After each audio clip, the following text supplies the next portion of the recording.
આમ તો શબ્દ ઝીલાય નહીં તો ફેંકી દેવો નહીં, પણ આખો જાણતલ ડાયરો છે એટલે એક હિરણની કવિતા રજૂ કરું. હાસ્ય તો કારણ કે એવો માહોલ મળે તો કરવાનું હોય ક્યારેક. ડરતા હોય કોઈ ટાઢથી તો એના અંગ ઢાંકી દેજો, મારે નકામા મૃતદેહ ઉપર ખાપણ નથી જોતા.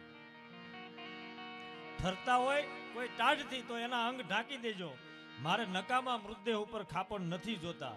પણ કવિતાનો મર્મ સમજ્યા પછી ન મળે કોઈ દાદ દેનારા, તો એ બે કદર મહેફિલના મારે આમંત્રણ નથી જોતા. અશોકભાઈની એક ફરમાશ.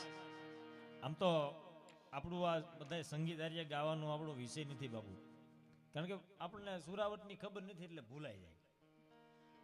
એટલે આપણે પ્યોર કવિતાના જણ છે, પણ ટ્રાય કરીએ ક્યારેક ગાવાની. એટલે એવી એક ગાગડિયો ધરો ગરિમા અને દાદ બાપુ પોતે પ્રકૃતિનો કવિ. દીકરીના કરુણાની ભાષા કોઈ આપી હોય ને તો એ દાદ છે.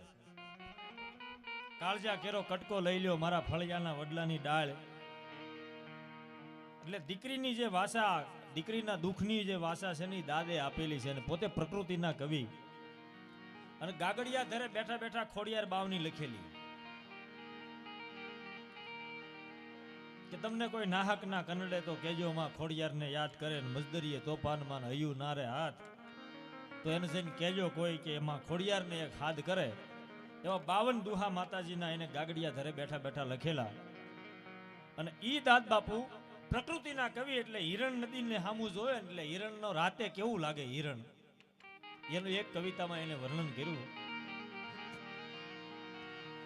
એવી શું કરવી તારી વાત રે હે રૂપાળી હિરણની રાત.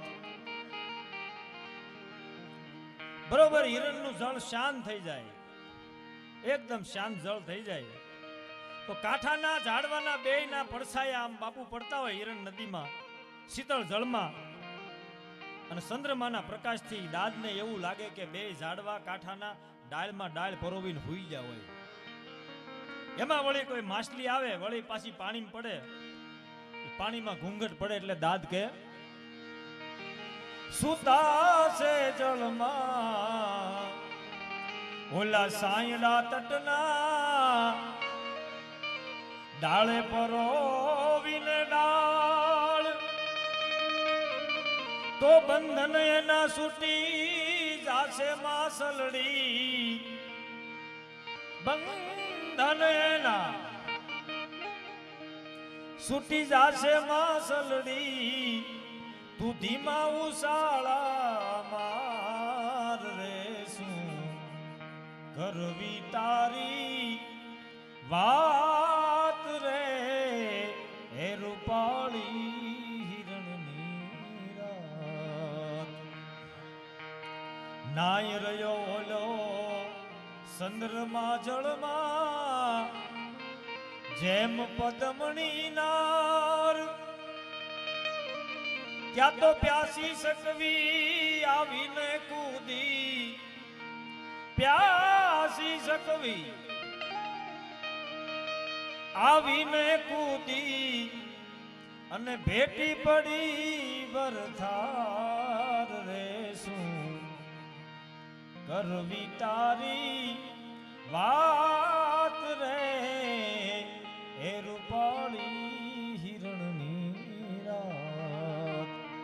અને બરોબર રાત્રિના સમયે મધરાત્રિ થાય અને આજ્ઞા જીવડા બરોબર નીકળે હિરણના કાંઠે. તો દાદે જીવડાને જોઈને હું લખ્યું, કેવું લાગ્યું દાદને કે ઘૂમી રહ્યા ઓલા આગિયા ઘાટે પુષ્પોના પમરાટ.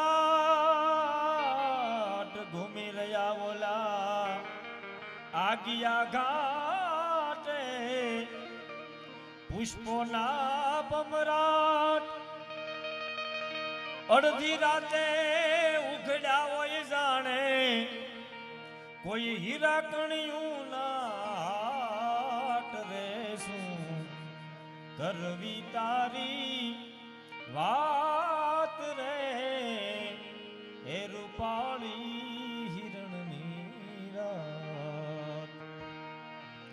બેહદ ઓલા તમરા બોલે સૂરનું સડી ગયું પૂર દાદ કે કિનારા પોઢી ગયા ઈ તમરાના હાલરડા સે મધુર રે શું કરવી તારી વાત રે હે રૂપાળી હિરણની રાત. આવી અસંખ્ય કવિતાઓ છે દાદ બાપુની. ફરીને ટાઈમ મળે ત્યારે લેશું. હવે વધારે સમય નહીં લેતા.